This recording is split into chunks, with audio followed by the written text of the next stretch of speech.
Dear authorities and dear friends, thank you very much for this invitation. Pandemics and wars belong to the cycles of history, as we know. Now, we have reached a critical threshold with the backdrop of the current climate change emergency.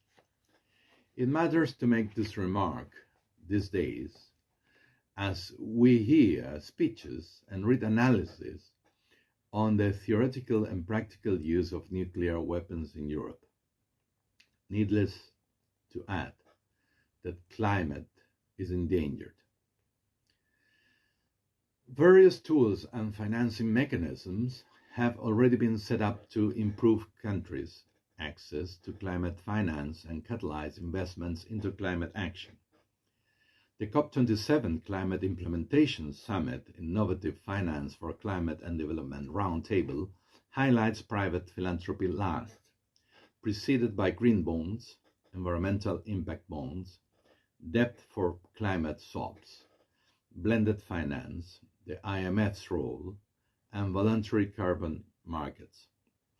Now, extremely interesting is that according to the updated COP27 document discussed right now in Egypt, philanthropic giving represents a potential source of financing for climate-positive projects, but its use remains insufficient, as granting for climate change mitigation global reach between 6 to 10 billion US dollars in 2020. Corresponding to less than 2% of total global philanthropic giving. The potential to revert this figure is huge. It is self-evident that philanthropy needs stronger focusing on climate change mitigation. In modern times, the US reinvigorated the concept of philanthropy by giving birth to world-recognized personalities with impact. Decades after World War II, Europe re-emerged with philanthropists of its own in several fields. China is experienced and the concept of philanthropy since at least 1,500 years as member of the Board of Trustees of the China-Europe-America Initiative. Madame Vivian Jia reminded us in her last year's lecture in this very net zero platform. Currently, China's Common Prosperity Concept and the third distribution schemes seem to herald new horizons, with potential to generate opportunities for climate change philanthropy, and eventually international inspiration in this field. Certainly Europe, China and the US acting together in this field is an ideal, a lofty ideal and goal. That is the question. Concerned parties could set up specialized teams to coordinate, including decision-making process, on where and how to allocate resources and various initiatives based on national and global circumstances. Act in this way saves time. Of course, working styles or working traditions should be considered as well. Also, it seems reasonable to assume that the parties concerned should contribute to further widening global awareness.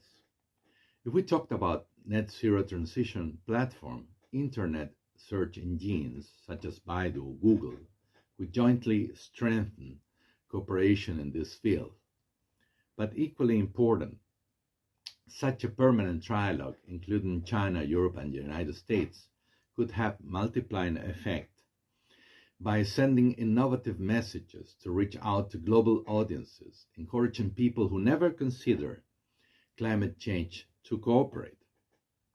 We could vindicate the "ist" suffix of the word philanthropist, philanthropy, philanthropist, describing a person who does a particular action. It could be by giving money or dedicate time, some time. In the context of this net zero transition platform, Mr. David Gauzet has reminded us that philanthropy is fraternity in action. 100 years ago, World-famous Spanish philosopher José Ortega y Gasset, in his Meditations on Quixote, defined life with the following sentence: am I and my circumstance, and if I do not save it, I do not save myself. It seems the right inspiration for each of us, inhabitants of our endangered planet. Thank you. 谢谢大家。